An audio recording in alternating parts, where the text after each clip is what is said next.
The following program contains names, places, and events that have been anonymized or fictionalized for the purposes of protection and safety. The following program is provided for entertainment purposes only, and any commentary from the hosts are strictly conjecture and should not be held as making any definitive statements about the truth or identity of any particular individuals or circumstances.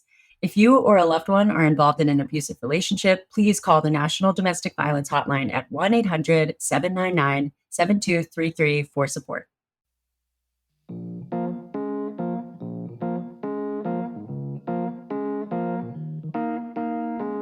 Happy Monday, Don't you guys love Mondays now? Because The Dating Detectives releases a new episode and it's special. It's a great way to start your week. It's a fun mix of stories that scare you, but also make you feel empowered. Obviously, we have a new episode for you guys today, and it's a Mackenzie Undercover episode, which if you're new here, the Mackenzie Undercover episodes are just episodes. The Mackenzie Undercover episodes are where I talk about a case that I've worked and my experience with it. And we get to freak out alongside you because you always introduce these with like, oh, I don't think this isn't maybe as good. And then they're always wild. And then I learn so much too. Or I'm just like peeing my pants. And I always, when I look back at them, after I tell the story, I'm like, that was pretty insane. But in the minute you don't think about it. But before we get into it, you guys, let's talk about the Patreon. First of all, we have so many Patreoners that have subscribed and come join us in our little community, and we are so grateful for you. If you have not joined the Patreon yet, it's only $5 a month, and we have There's this so cute much little community. It's amazing. We're going live this upcoming week. The lives are so fun because it's kind of just like Zooming or FaceTiming with us. And if you want to come on like camera, we have that opportunity. If you don't, that's fine. We just like chat, answer questions, play games. We've done dating app makeovers. So if you have a dating app profile that you want some help with, you can send that to us. You can also just send us like anything. So come join the Patreon. You can talk about anything there. And we usually, spend like an hour or so and just kind of connect. And it's really, really fun. And you can ask any questions that you have or, ask about the podcast or, the production, like anything that you want to know about us or the pod. That's just our way to kind of connect with you. So we really, really enjoy it so much. So the link to the Patreon will be in the show notes. The other thing about Patreon is like we do on the episodes talk about stories that sometimes don't fit into full episodes on our main feed, but we really would love you to send us all of your stories, not just for Patreon. This is just like a PSA. Yes. We are looking for anything and everything, even when you think like if you have a Mackenzie moment and you're like, I don't know, this one isn't the same. It's a lot of people say that, right, Hannah? Right, because you guys, we don't realize what we've been through until somebody else hears it sometimes. Yep. And I hope that these stories help you realize that you're stronger than you think. But even if it happened at your job or happened with a friend, we had our friend Dogfish episode recently, we're still interested. But anyway, send us your stories. The email is investigate@thedatingdetectivespodcast.com. Yes, it sure is. So glad you learned that, Hannah. I got you, girl. Okay, so let's get into it. So we have a guest too. Yes. Mackenzie's telling us her story. And I was so excited. So our guest today is Lindsey Metselaar. She is the host of the podcast We Met at Acme, which is a podcast that talks about all the relationship topics no one talks about, is what they say. But you guys have to give it a listen. Well, yeah, I fangirled. And when you listen, you might be like, Hannah sounds awkward. And I was just nervous. Okay, guys, because I've known about Lindsey for years. Lindsey's podcast is where I learned about Dipsy, TBH, and she went to the same college as me. And I just like knew about her through the grapevine and was like, this is the coolest girl ever. And you'll hear, she's like, I've taken her advice. She lives in New York. She's built a community through her podcasts and events. And she's just a really cool personality in the relationship space. And now she's here for her to talk to us. And we talk a lot about dating. And so it's kind of fun to hear her tips. Well, let's get into it. Let's tell the story and see what she has to say about it.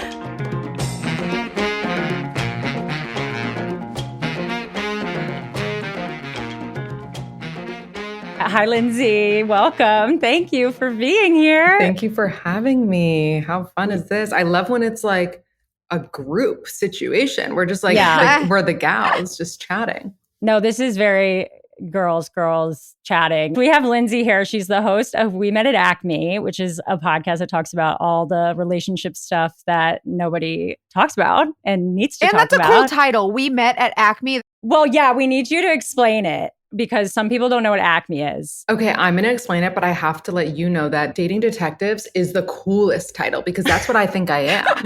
Like, if my friend's boyfriend is cheating, guess who's found out before my friend? 100%. It's me. It's me. Yeah. We Met at Acme came to be because I was very single at 27 and I was going out to this club, bar, lounge called Acme on the Lower East Side. And I was meeting guys and I was like, okay, we met at Acme, whatever, it sounds cool. There was also a couple I was stalking on Instagram. You know how we all have those like couples? Not stalking, you guys. Nobody's stalking. That's Illegal. Stalking. Not She stalking. tells me, I say it all the time. She's like, legally, you have to stop saying that. I'm like, okay. We're just researching. Researching a couple that I was really obsessed with on Instagram. And it turned out they met at Acme. And I was like, No way. that sounds so cool. I need to call my podcast that for that and like a multitude of reasons. And that's how we got here. It's so cute. I love it. That's cool. I didn't know there was a place called Acme. That's so cool. There is. And next time you're in New York, we're going. 100%. I will totally go.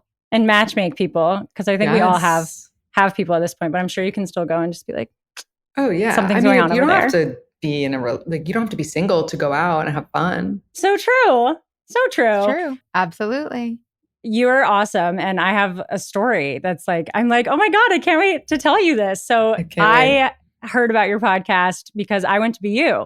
And you went to BU, right? Yeah. Yeah. What year So, were you? You were definitely 2017. Oh, I was going to say When you did were you literally graduate? this year, but close enough. Close enough. No, we're still so far apart because I was 2012. I'm not good at math. I mean, I went to BU, so you tell me how far Yeah, apart no, that College is. of Optional Math is what they called our College of Communication because it was COM. Mackenzie, you would have loved it. We skipped the math. I heard about you through the grapevine and then used your podcast because I was like getting out of my college relationship that had been kind of a long relationship. And I was like, I don't know what I'm doing on these apps. And Wait, but Hannah, I'm more impressed that you found someone to be in a relationship with at BU. oh, well, I mean, it ended eventually, but I Right, did. right. I did. I found one of the few. It's slim pickings over there with the guys. Yeah. What few straight guys, let alone dateable, but we Mhm. found one. But your podcast helped me get back on the apps. And I think it was Serena Kerrigan, one of those episodes where you were like giving her tips on Yes, how to... I took her phone and I was like, you got to change this on your profile. I remember that. I love that. Okay, so I had my phone out and I remember being like, I think I'm just going to say exactly what Lindsey's telling Serena to say. And this It's guest is amazing. somebody who's so confident and she was insecure about dating apps, which was so nice to hear because I was like, oh, if that girl is Right. nervous, then we can all be nervous. And Totally. I think I wrote word for word some of what you said to write to this guy. That's and amazing. it worked. And we went out and he even said, oh, you were so like direct about giving me your number. I was turned on by that. And we are still dating and very much in love. Look and at that. I have you to thank. So that was my endorsement of We Met at Acme, where it was That like, is so cute. can you That's believe? amazing. So I was like, love oh my that. gosh, we have to talk to her. I'm so glad that you're here. Thank you so much. We have some vocabulary that I wanted to go over with you. So, We made up words. do you know what a dogfish is? Okay, so I know a catfish is like when you're pretending to be someone that you're not online. Maybe a dogfish is something similar. Yeah, so a dogfish is someone who they say they are in the physical form, but they're lying about something else or they're pretending to be something else, like they don't have the job they say they do or they don't have, there's something about them that they're lying They might about. have a second family. Something is sus. Someone's married, but they say they're not. That's a dogfish. They've never been to prison, but they just served 20 years. Like, that's a dogfish. So, Tinder swindler. yeah. Tom Sandoval. Oh, I think even if you lie about your age, I think you're a dogfish. Not being honest about something, but being in the true physical form. So that's why we coined the term dogfish. And then another term that we coined was femtuition, which I'm sure you can guess what femtuition is.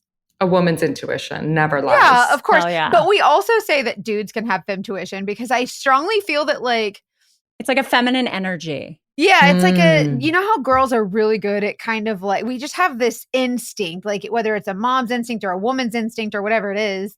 And so I feel like dudes have that too sometimes. Like I really do. And I feel like that. Interesting. You're so nice to dudes because I don't know if I would give them that credit. Well, that leads me into how I became a private investigator, because guys are so different than girls. But I became a private investigator because my college professor told me I would never make it as a PI because I was a girl and that was a man's industry. And I was like, like that's Insane. interesting. This is like 19 years ago. This is, Right. he could say that back then without getting freaking fired.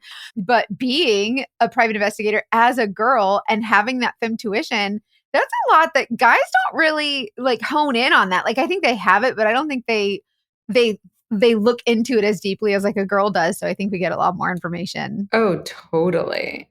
Totally. We're constantly like having to observe things and be on the lookout for things. And it's just an innate skill that, other people can have. But I feel like in dating, especially women are, no matter what, Oh, just yeah. like watching your back. We always know. I'm so surprised because if I were hiring a PI, I would only hire a woman. Oh, totally. Well, because there's just instincts. That femtuition is just so much stronger. But I do feel like guys have it too. I don't think they hone in on it. I think they're just like, yeah, man, it's cool. All right, bye. Like they just let it go. I just wanted to know if you had any, like, if that brought up any stories, like crazy dogfish stories or femtuition moments that have like totally been on point that you can think of. Yeah. Oh. Have you ever been like scammed or lied to by someone in a relationship? Or do you know of any? Oh, 100%. I was dating a guy once and he was like happily pursuing me. We went on a trip to Denver, like the whole thing.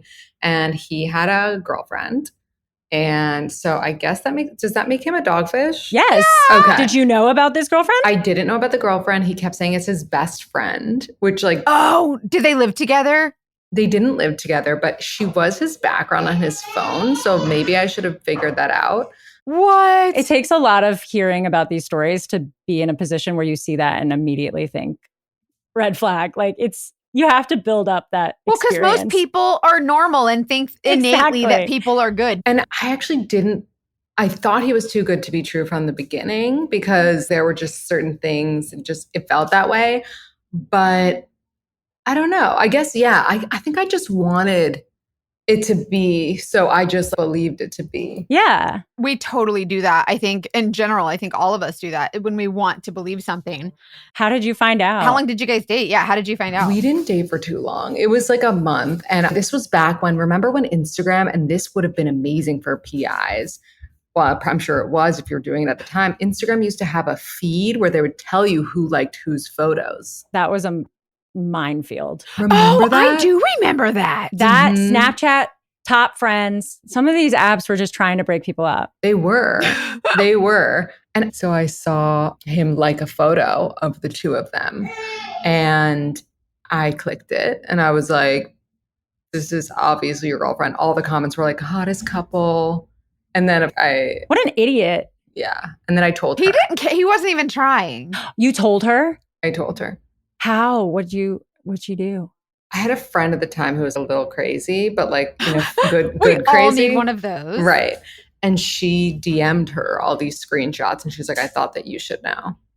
Good for Oh my her, though. God. I mean, Yeah. kind of. She was really happy that we told her. She was about to get engaged to him. They were on a trip in Italy. And she ended up Oh. leaving the trip and breaking up with him. Good. Wow. Wow. I'm glad that you found out. I cannot believe he was so like careless. You guys, if you don't know, I live in Florida, which means it's summer all year round, the clock all year round, all day, every day, except for like 1 week in February.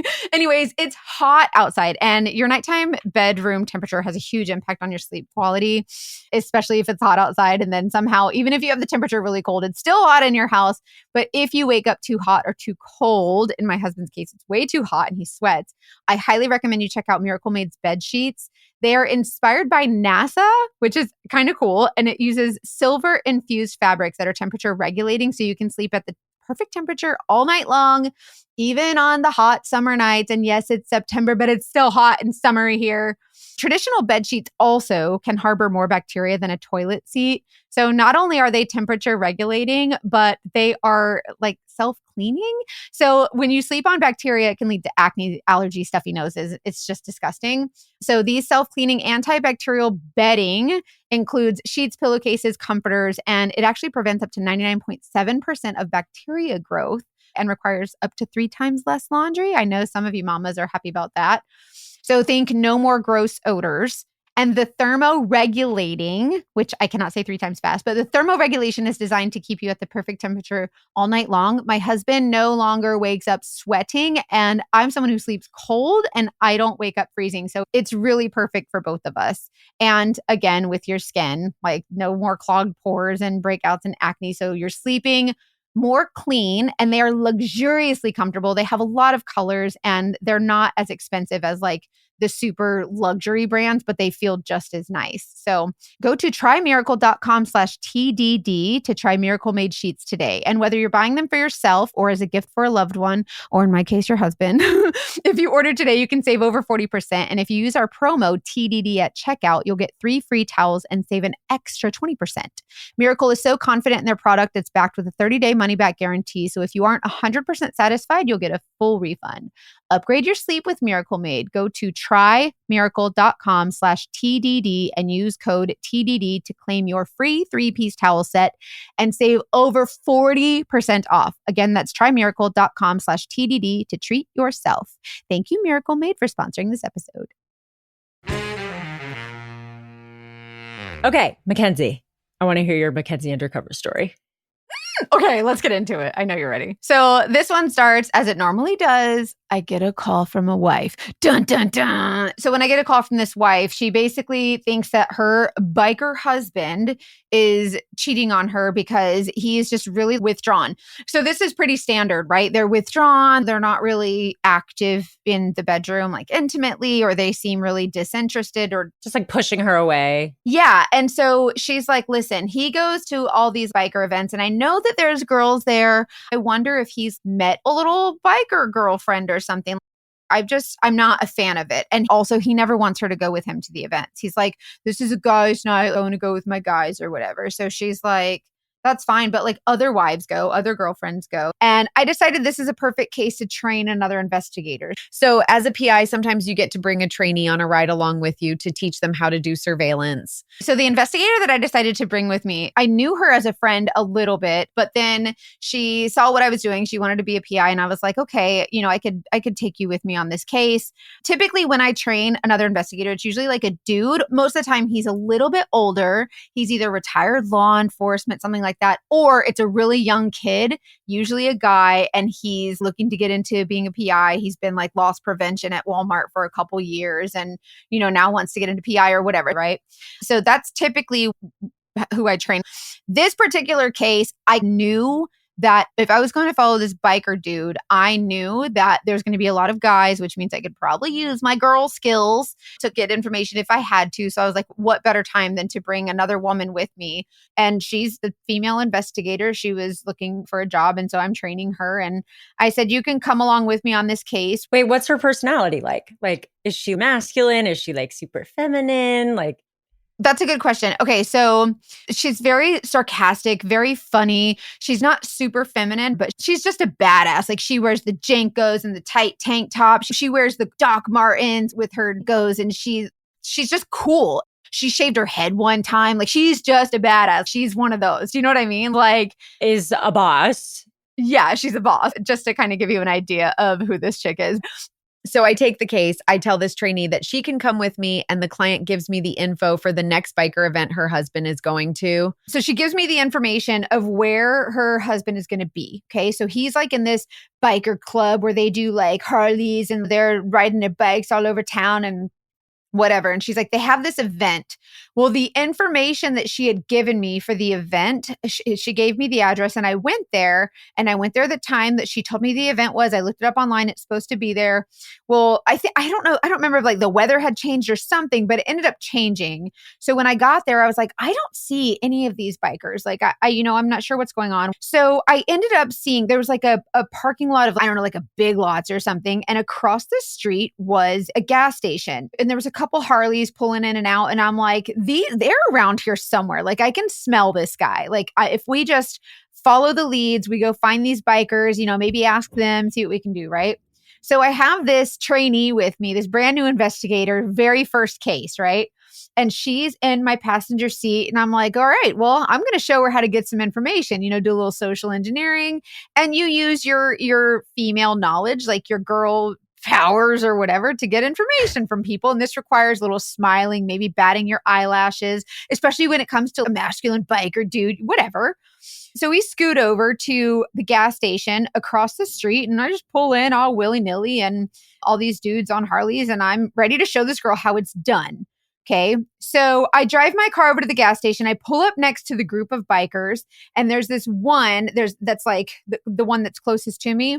So I roll down my window and I put on like my flirtiest smile and I'm batting my eyelashes and I go to open my mouth to talk to this fella. And before I could say anything, before I could get one word out of my mouth, this brand new investigator in the passenger seat catches me off guard and she starts talking to this guy. And this girl, she's a badass, right? Like she's got a good history of doing repo stuff and like badass stuff, right? And she put on this Jessica Rabbit voice and she had pulled her shirt down just to show just enough cleavage, leans over me. So she's in the passenger seat, leans over the center console, leans over me to talk out the driver window, squeezes her boobs together with her arms as she leans, uses her Jessica Rabbit voice, and she goes in guns ablazing. And she says, "Hey, sexy, where did the event get moved to tonight? It looks like I missed everybody," right? Okay. That's so bold. Never has she ever done a case ever. And I was prepared to show her how to do exactly what she's doing. And I'm like, this girl's a natural, right? Mhm. So you have to have a little bit of moxie doing this job because you really have to kind of be willing to talk to people. I look at her, I'm like, damn girl, good for you. Everybody, thinks you're just sitting on surveillance, minding everybody's business, but you really have to talk to people. So this guy, he gets a huge smile on his face. Like he is so excited. He's got these two girls talking Probably to more him. than that. He's thrilled. Yeah, so he thinks he's got himself a new little girlfriend. He starts spilling the beans, right? So he gives us the new location of where they moved to. They say, "Oh, we moved over to this place. You could go over there probably about now. Everybody's starting to meet up." He gives us directions. He's telling us like go down this road and use this back road so you can avoid the traffic and avoid the bridge and all of this stuff. And there's less cops. Like he is just telling us how to get there. And it's not always that easy to get information, but contrary to my professor's belief, asking questions as a girl I think it's a little bit more disarming, right? For a lot of people. Totally. Like if you were like a dude, he probably would have been like, "Who wants to know?" Like, Right, exactly. What's it to you? yeah, like you're not on a bike, like you're whatever. So we find this guy and I identify him by his bike. I know exactly what his bike looks like. There's something very specific about it that just stands out. So I was able to locate him pretty easily. And this fella is drinking like a fish. Okay. I mean, he's just slamming them back. And as a PI, you never assume. So I cannot say he was drinking beer, but I can say he was drinking a beverage from a beer bottle. Like he was drinking beer. Let's be real. and driving this Harley. Okay, yeah, exactly. So he's drinking like a fish and he's by himself at first, but then I see that he's being accompanied. I'm trying to use very nice language by a woman. And she's like, I don't know, probably late 20s, early 30s. She's very young and she's got blonde hair, like big hair, like think 80s yearbook photo hair. Okay. Oh my gosh. And yeah, it's windswept from the bike. Right? She's wearing really tight blue jeans, these black booties, like boots, but they have a little heel and they're like ankle boots or whatever. And she's got on this leather jacket. Like she thinks that she is like Mrs. Harley Davidson, right? Like the big hair, whatever, hairspray. And so I see that she's standing next to him, but beside him, and she's wrapping her arm around his waist and like touching his shoulder. So when he's talking to everyone else, she's like, "This is my man." Do you know what I mean? So she's like touching him like, and it's not a secret. I couldn't hear her from my surveillance position, but I could hear her like, okay. Yeah.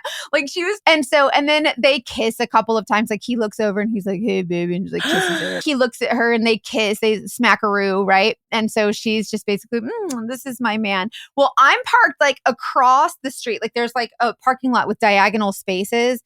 And it's like a main strip. And then on either side, there's diagonal spaces. And so I'm pulled in so that the back of my vehicle is facing him.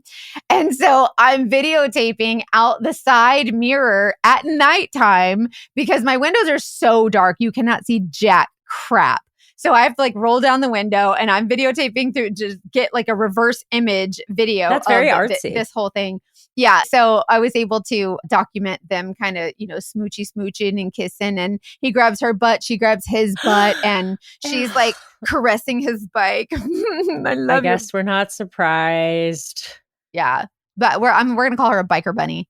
Biker bunny. Guys, I've tried a lot of different ways to grocery shop, and Hungry Root is my favorite. And it makes me very happy that they are sponsoring this episode because Hungry Root is not just a delivery service of recipes and really, really easy meals that makes it easy to make great food, meal prep, and cook if you are like me and maybe like not actually a cook but want to fake it. But it is also grocery shopping. And it just makes everything so easy. So the way Hungry Root works is you have a point system. And all of the food and all of the recipes are based out of this point system. So if I wanted to get the yuzu miso roasted salmon and asparagus over rice, which I did get and it was so good, it breaks it down into the salmon, the jasmine rice, the asparagus, and the yuzu miso glaze, which is like, I don't need a lot of that. I just need a little packet. But maybe I didn't want asparagus. Maybe I wanted something else. And it's like, oh, that's 1 point. Let me sub it out with another vegetable that's the same point. Or whatever I want to do, I can like mix and match. So it's like the meal prep, meal planning, easy process coupled with your grocery shopping. It just makes so much sense. And they also have your vitamins, protein powder, like whatever other type of grocery thing you're looking for, snacks. I've had some really good protein type shakes and coffee, like cute coffee drinks, like little milkshake things. They just like have everything and you can try so much and it's affordable and easy and will just change your life. That sounds dramatic, but it's kind of true. I really, really, really love that it also gets to know your personal health goals or your dietary restrictions, your favorite foods, how much time you want to spend cooking. And you can evolve as you get more and more deliveries and it will just get better and better because it gets to know you. And each order is fully customizable. So you can take their suggestions or you can just choose anything you want. Everything from Hungry Root follows a simple standard. It has to taste good, has to be quick to make, and it has to contain whole trusted ingredients. So you're getting good stuff that's good for you. Right now, Hungry Root is offering the Dating Detectives listeners 40% off your first delivery and free veggies for life. Just go to hungryroot.com/TDD and get 40% off your first delivery and get your free veggies. That's hungryroot.com/TDD. Don't forget to use our link so they know we sent you, and we will put it in the show notes. He's kissing and hugging all up on this girl. So he's clearly doing what the wife thought that he was. And I'm videotaping the whole thing. So I'm getting it on video. And her and I, this new investigator and I, are sitting in the car and, we're just kind of watching. So we're sitting there for like several hours. We're probably about 15 beers in, right? It's something ridiculous. So this guy and his little Harley Quinn girlfriend, they get on his motorcycle, okay? And I'm like, oh, this is not going to be great. So they leave the bar. Well, we go to follow them and see where he's going with his little girlfriend, right? He drives that Harley so freaking fast. Like it was hard to keep up with him, okay? I get so impressed with like the way she has to tail people. That is too fast, too furious stuff. You're literally. Listen. So we have to follow this guy. And I don't know if he thought he was driving some kind of like crotch rocket, whatever. Well, they end up at another bar right down the street. Okay. And again, This is Florida. Okay. So like there's a lot of bars that are like outside. So this guy kind of did me a solid and he was outside. So the bar area is this covered bar area outside and there's an inside restaurant area, whatever. So he's outside, they're smoking cigarettes and he's drinking some more, like he's drinking like a fish, right? For about another hour. Well, then they go to leave and this guy takes off again like a bat out of hell, okay? Like he is just trucking it. And I can drive fast, but there comes a point when like you can only follow someone so fast before you get busted, right? Because if you're driving 100 miles an hour and you have a car with you that's driving 100 miles an hour, that's obvious. Yeah. If you're driving 70 and every other car is driving 70, it's less obvious, right? And also it's safer to not engage in activity like that, but whatever. I can't believe he's driving like this after he's been drinking like a fish. I mean, and with the girl. Yeah, and with the girl, and neither one of them are wearing helmets, by the way. Like they're just like taking off all willy-nilly. No, that is not okay. I have a quick question. How far away is this happening from where he lives with his wife? About an hour. So not like, I mean, he did some due diligence, but it would not be impossible for him to know people at this event. And she knew where he was going. He told her. So she could have shown up herself. Like he's brave, in my opinion. Like he's bold. Brave or idiot, like stupid. He just thinks he's like above the law of marriage and speeding. So we already have evidence that he's smooching on this biker bunny gal. Why do you keep following them? So when I'm on a surveillance, I typically have a practice of not ever breaking off of a surveillance until the subject is either home or at a resting place where I know that they are done for the day. Like they're done, they're at home. You know, when they're active away from home, out and about, that is more opportunity to get more evidence and I'm going to stay on them. So that's the general practice. So I don't break off of them until my client either says, okay, like I've met my minimum and it's okay, I'm done, I don't need any more. But I always encourage them, let me get all the evidence that I can while they're active, because there's a lot of times you'll sit and they will not get active at all. That's fair. That makes sense. Also, you never know. He could be up to something that we can't even imagine. Yeah, I don't even want to imagine. It's amazing what people do when they don't think anybody's watching. And so when you actually are watching and they do this stuff, you guys, it's insane. So anyways, they go to leave this bar and they're followed by this truck, okay? And they had left together. I think it almost seemed like, based on them talking at the bar and then leaving at the same time, I felt as if probably they were going to like some kind of after party and maybe they were going to the same place. I don't know for sure. So Biker Bob takes off and the truck hinders me from following him really closely. So I can't, and they turn down this 2-lane road. So it's like it's a two-way. Is it 2-lane? It's a 2-lane road. 2-lane. One lane. 2-lane, yeah. And you can't really pass because there's other cars, whatever. So this truck is kind of blocking me from getting closer to this motorcycle. So I end up losing a visual of the motorcycle, right? And we're close to a neighborhood. And so there's any number of roads he could have turned down, right? So I decide I was going to go around the truck, right, to catch up with the motorcycle and then try to find this guy and look for Biker Bob and his little Harley Quinn girlfriend, right? Well, then I noticed once I got past the truck started following me. And by this time, I'm driving down random roads trying to find the motorcycle to see if I can locate where he is, right? Because if you lose them, like you at least want to try and find them, right? It happens. Like it's part of the job. You lose people and then you try to find them, right? Well, it became clear at that point that we were probably busted. Because like at this point I was like, this truck has got to be friends with this guy, right? So this truck is following me. Lindsey, would that terrify you if like you're a PI in training and this truck is following you? I would shit my pants. I'm already scared of the fact that they're motorcyclers or motorcyclists. I'm terrified. You're like on a car chase. I would have gone home. But what do you do? Listen, it is scary because when you're in that moment and now you have someone following you, like, and you don't know these people. Now you're just playing cat and mouse. You're playing a little bit of leapfrog. Like you're in front of them, they're in front of you, you're in front of them. And like this whole big game, right? So it is a little bit scary.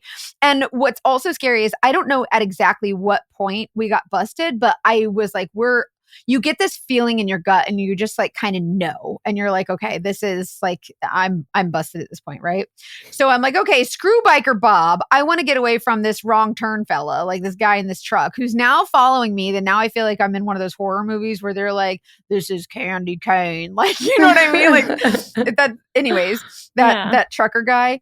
So I'm like, okay, now this guy's following me, and he was following me down every single road that I was like, it wasn't a straight path. Like I'm curving in and out of roads trying to find this motorcycle. So this truck was just following me. So I'm going down all these streets, and at this point now I'm trying to get rid of him. It's like 3:00 in the morning, and nothing good can come from any kind of altercation that early in the morning or late at night, whatever. In the middle of nowhere with a stranger in a truck, I can't tell who's inside because this truck is really tall. My windows are dark, so they can't tell who's inside. So I decide, all right, we're going to do this. Like I tell this new investigator that I don't know what they want, but let's find out. I tried for like 30 minutes to get rid of them. We're flipping U-turns and they're, hightailing it behind us, and they're spinning their tires and jumping curbs to chase us at this point. So I'm like, all right, we're going to find out what they want. I'm scared. And so I know, but we're both properly trained. Like we're ready. You listen, I'm ready for whatever you've got, and I'm going to go home tonight. I promise you. And so her and I were ready for it. And this girl that I'm with, this new investigator, like she's already a baddie. Okay. So she's ready. I'm ready. And I was like, let's call his mother. And she's like, she's like, I'll punch and I'll knock his lights out. Like she, I'm trying to be nice. And she's ready to fight. I feel like would it be stupid to be like, we're lost? Like, like I would have just been like, can you give me directions? Like, I don't know. Actually, not at all. And like, as a girl, that's something you can get away with, right? And so that's something I thought of. Like, we were ready to, like, I was like, we could just, play it cool. Like, I'm so sorry. And sometimes when you cry, like boys get scared. When you start crying, dudes don't know what to do. And they're like, it's fine. And like, whatever. Anyways, so we prepare ourselves and roll down the windows. So these dudes roll by the car and they're looking out the window. And as they roll up, our windows are down. Like, I want to make it clear, like they can clearly see who's inside. It's two girls, right? And as soon as he pulls up to the car, he starts yelling at us through the window. He starts going off before he even saw us. And he's like, MFer, blah, blah, blah. And then all of a sudden, as soon as he saw, like as soon as his eyeballs made connection with us, he was like, oh. And all of a sudden his tune changed and he was like stuttering Stanley, like, I'm so sorry. Like, oh, I'm sorry, ladies. Like, I don't know, like what's going on. And he starts apologizing, like, I'm so sorry. I had no idea. I thought you were following us, blah, blah, blah. Like, we do not say anything. I'm looking at him with like these big green eyes, just like, looking like I'm a little bit scared. And then my little trainee over here, she's looking out the window, like she's just squinting her eyes, like, bring it, motherfucker. Like I look over at her and she's like, what you want? And I'm sitting here like, please don't hurt us with my eyeballs. It was so funny. So they thought you were following them, these people that are like unrelated. Yeah, they thought that we were following them. Weren't they following you? Well, they thought we followed them from the bar. And then when we passed them, they thought that was an opportunity to follow us and find out why we were following them. Oh, that is so funny. This guy immediately let his guard down as soon as he saw that we were girls. Well, I'm playing into it and I'm pretending to be scared, and I was like, oh, it's okay. Like, please don't hurt us, whatever. And his little friend in the passenger seat was like looking down at his feet like he had just gotten scolded by his mama. Like he was ashamed of himself. And I mean, like, rightfully so. You don't just chase people around in your car all willy-nilly at 3 a.m. in the middle of the night. Like, you should feel bad. This episode is sponsored by Delete Me. Do you guys know what Delete Me is yet? Have you heard me talk about it? So I'm a licensed private investigator. I know how easy it is to get information about anyone and anything. It's so easy to find. And it's also kind of scary and depressing. It can be, right? And also, not only that, but it's a safety thing, right? So if there's someone who is wanting to hurt you or harass you or stalk you, they can find information online just as easy as I can. So we need to talk about why privacy should matter to you because of the amount of information that is out there on the internet, all willy-nilly for everyone to see. It is so much more than you think. I'm talking your name, your contact info, social security number, home address, and information about your family members. Yep. And it gets like compiled by data brokers and it's sold online, which is how this information comes about. I was shocked when I realized how much of my personal information was out there, and I wouldn't have without using Delete Me. And I feel better now. Yeah, I feel much better with Delete Me. Now you can protect your privacy with Delete Me. Being a PI, I'm super hyper aware of safety and security. And, we have kids, so we want them protected too. Yeah. So it's easier than ever to find that information, and it's just all hanging out and it can have actual consequences. And that's why I personally recommend and use Delete Me. So how does it work? Tell us what Delete Me's secret is. Okay, so Delete Me is a subscription service that removes your personal info from hundreds of data brokers. Basically, what happens is you sign up and you provide Delete Me with exactly what information you want deleted, and their experts take it from there. And they send you a regular personalized privacy report, and it kind of shows like what info they found, where they found it, what they removed. And it's not just a one-time thing. It's always working for you. So Delete Me is constantly monitoring and removing the personal information you don't want on the internet. So basically, Delete Me does all the hard work of wiping your information off the data broker website, so it's not as easy to obtain. So take control of your data, keep your private life private by signing up for Delete Me. Now at a special discount for our listeners. Today, get 20% off your Delete Me plan when you go to joindeleteme.com/TDD and use promo code TDD at checkout. The only way to get 20% off is go to joindeleteme.com/TDD and enter code TDD at checkout. That's joindeleteme.com/TDD, code TDD. By the time the surveillance is over, it's like 3 o'clock in the morning, 4 o'clock. It's in the middle of the freaking night. Okay. Wow. And the bars are closing down. They're leaving. This whole thing happens. I text the wife and I say, I think you were right. Like I sent her an update and I was like, I think your suspicions are right. All of them. And I said, I'll give you details tomorrow. And she says, okay, I'm exhausted. I bet you are. Wait, so does he go home to her? Well, I don't know. You don't know? I have no idea. He did end up going home that night because the next day he was there. But whenever I lost him in the car chase, he took off with the girl. And I'm assuming just like an after hours, whatever situation. But I had lost him. But the next day when I talked to her, I said, hey, can we chat? And she's like, he's about to leave. I'll call you. Oh, wow. So I guess he had left the next morning. And then she called me and I told her all the things. And the way that she responded was just like, yeah, that tracks. Like she wasn't surprised. She wasn't shocked. She wasn't sad. I feel like she was just numb. And she was like, yep, that sounds right. And it was just, that was the end. Like there was I don't think she cried. It was just very. She knew. Yeah. She knew from the beginning. Absolutely. And that makes so much sense. Sometimes you just need proof. That's the hardest part of the job too. And it's almost like nice to get proof in a weird way. It adds a closure, I think. I would want them. Anyways, the guy was definitely cheating on his wife, and we did get into a minor car chase that ended up fine. But sometimes that happens on the job. But I think that if it was not two girls, I think if it was dudes, things would have ended much differently. Oh my God. There would have been like firearms. Like Literally. It would have been scary. Yeah, I think it would have been a lot different, but you might not have even gotten to that point because you might not have even found the guy. How often, Mackenzie, are people wrong about their hunches? oh, a lot. Really? I feel like never. Well, so okay, there's suspicion, like legitimate suspicion, and then there's insecurity. So a lot of times when by the time people call a private investigator and they're prepared to put down that money, they usually know. And they need a red solid flag. proof. Yeah. Mm-hmm. Yeah. But if they call a PI and they're like, oh, I don't know, I just kind of wanted to talk to you. If they hesitate, then it's usually just insecurity. But the ones who are like, I know for sure I want to give you this money. I want you to do this job. And I'm ready to get like solid, physical, visible evidence. Those are the ones that are usually accurate because PIs are not cheap. Well, yeah, look what you're doing. You're going on car chases just to prove that this guy is cheating. Yeah. Like, you better get paid a lot. Yeah, it's a lot. And so it's expensive and you charge up front. You're talking about $1,000 up front, right?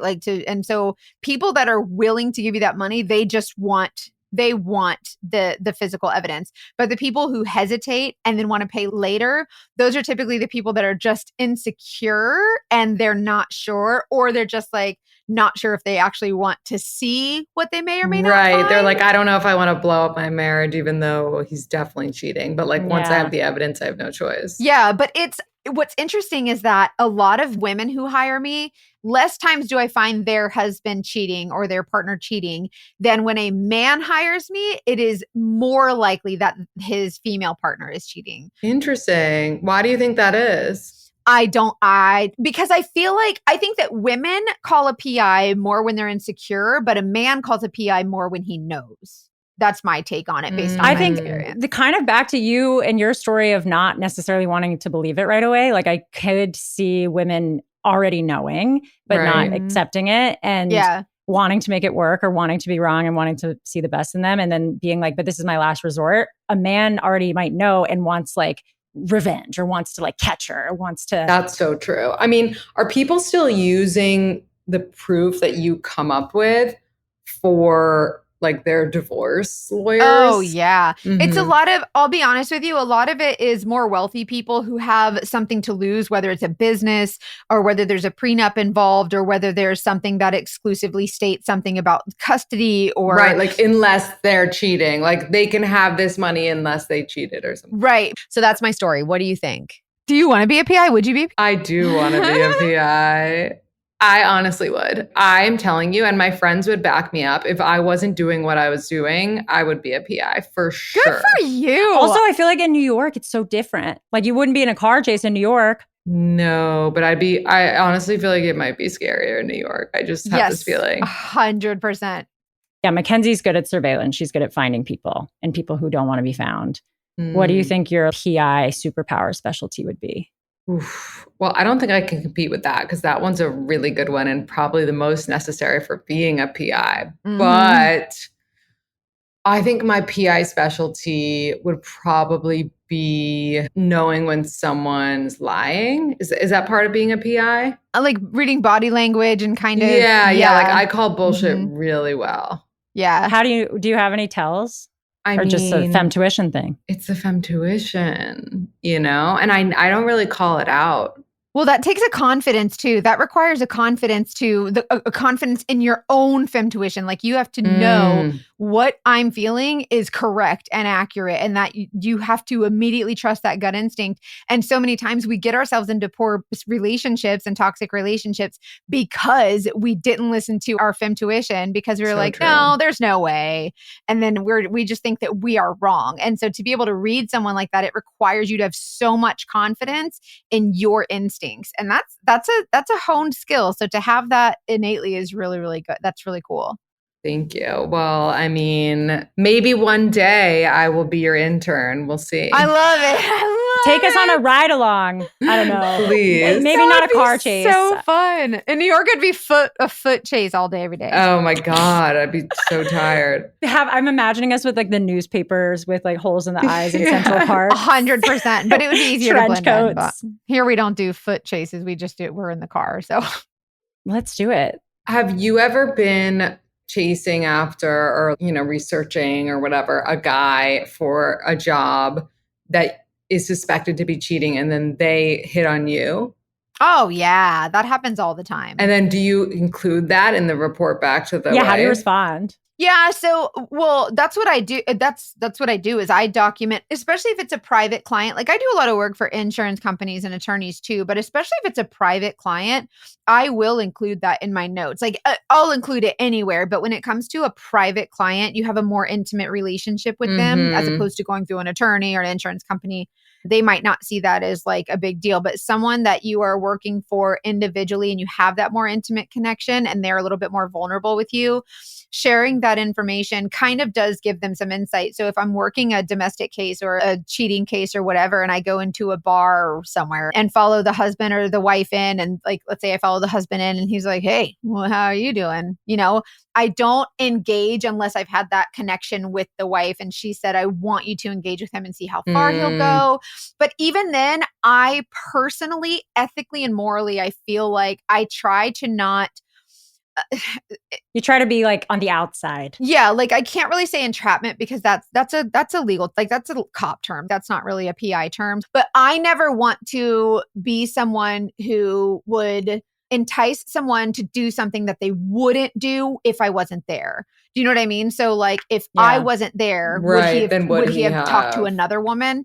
But if I am just sitting there by myself, I do not make eye contact. I do not connect with them. I do not talk to them. I do not make an effort to get them to engage. If they engage with me, I shove them off and say, no, thanks. I turn my back and I try to go to a different spot. If they engage with me again, then that's now it's, you know, it's kind of showing a pattern. But I do share that with the client all the time.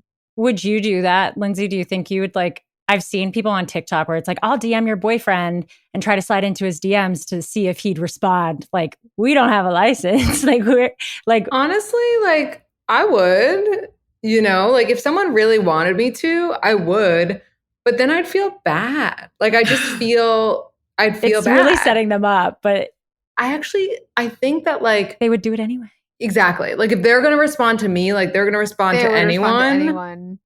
And fuck that. Like fuck that guy, right? But I don't know. I think that I don't know, like you guys are in relationships, like would your significant others respond to a random girl's DM, like soliciting them? No.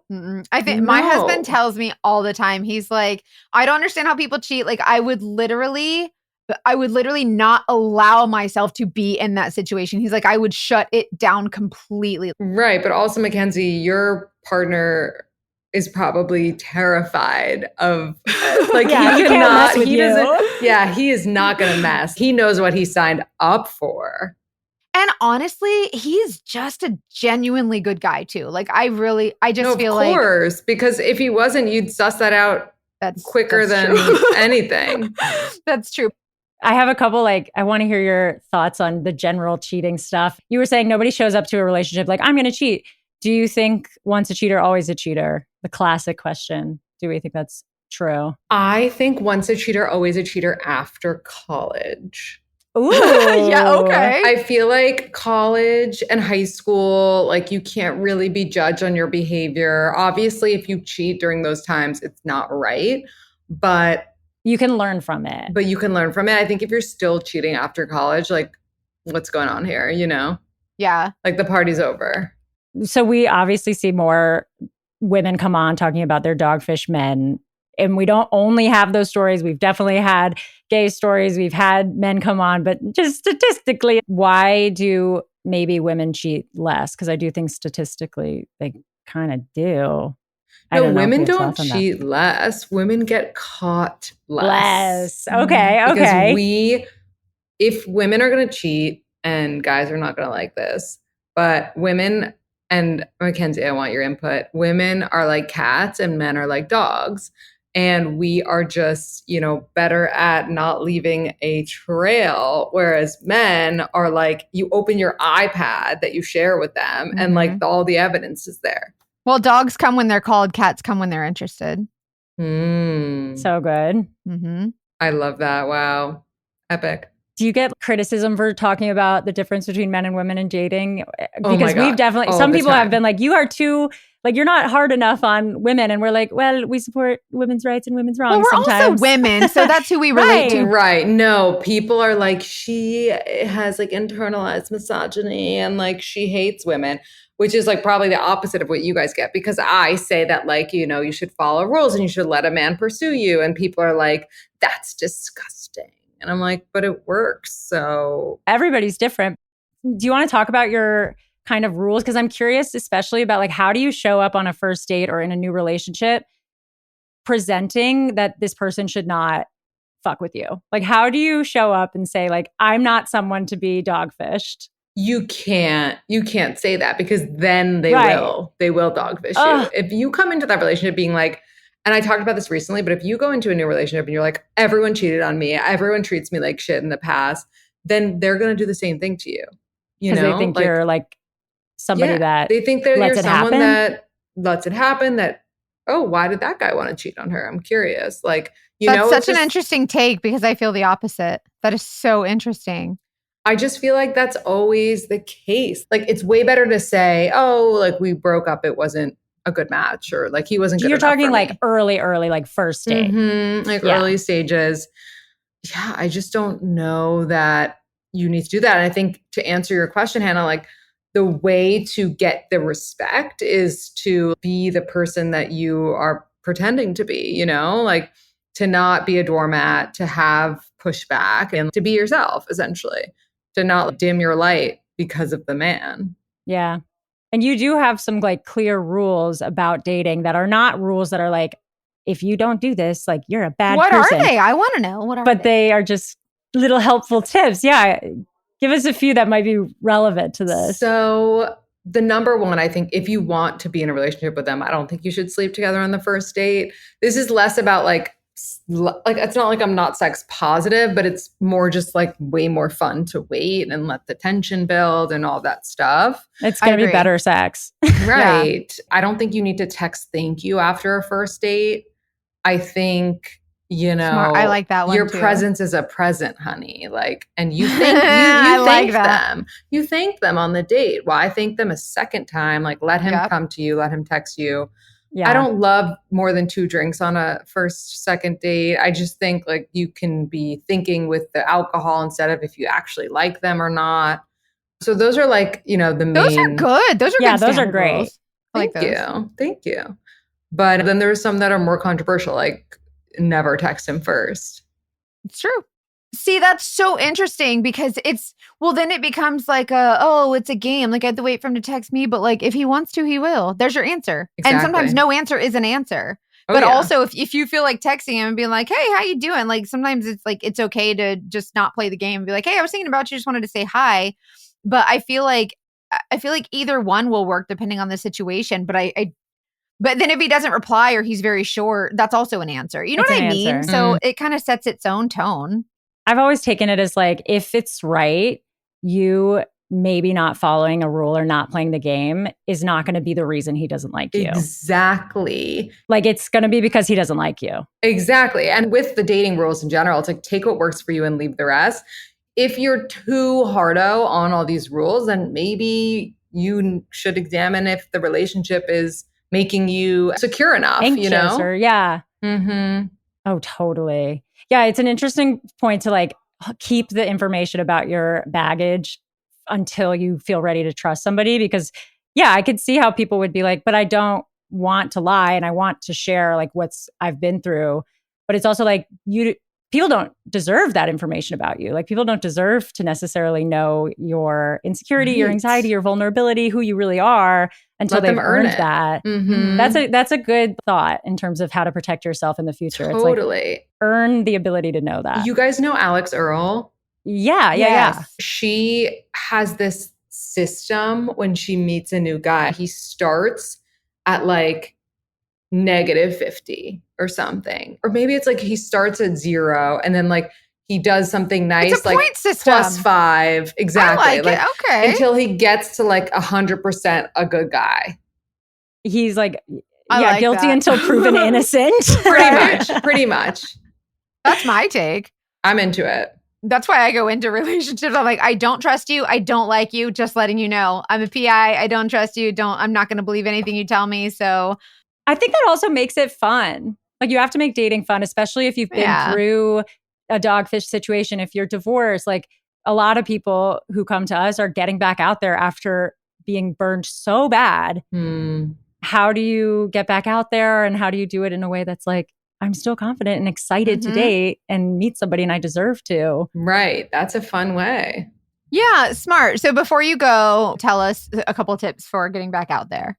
Okay. So for getting back out there, my tips are as follows.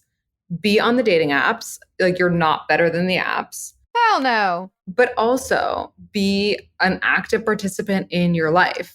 Like proactive. I want you going to that party where you only know one person. I love that. Right? Like I want you saying yes to that random guy who asked you out at the coffee shop because you never know. Like maybe you'll meet someone else on the date with him.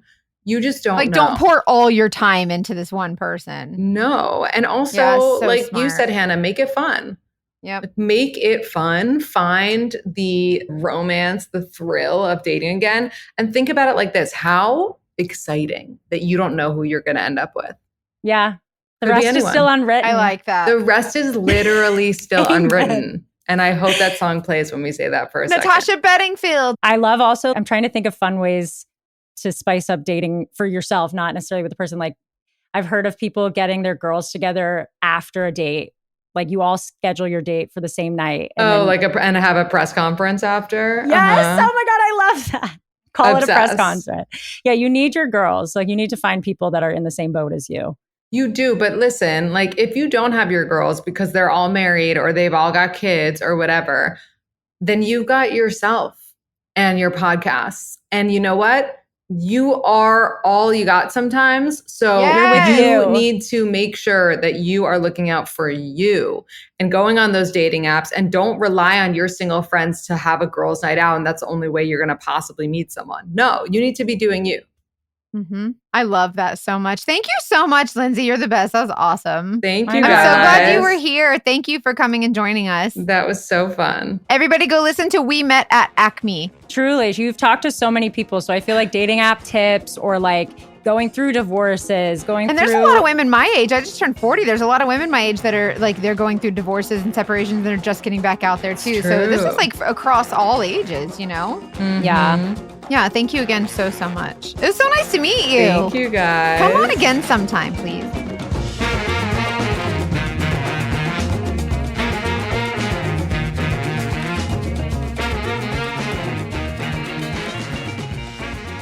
What do you think? That's crazy, That right? was fun. Oh my gosh.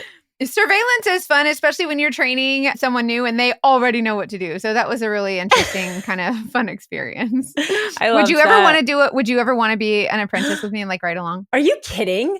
It would be cool, right? I thought that was like not legal. It's not legal. Okay. Don't get my hopes up. No, you don't want to get caught for unlicensed activity, but I'm licensed. And so if I'm training you, then it's fine. Yeah, maybe I'm genuinely training. Like what if I'm training?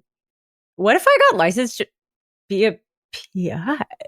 I don't know how listen, over in California, I don't know how y'all do that over there. It's a whole different ball of wax over in California. Y'all a different country. It's weird. Yeah, we really are. The rules are so different for everything there. But this story was really, I thought it was really interesting because there are so many different ways that surveillance could go. And it was just really cool that this girl really knew her stuff and she was like into it. So anyways, and we hope you guys enjoyed the story. And I'd love to hear what you guys think.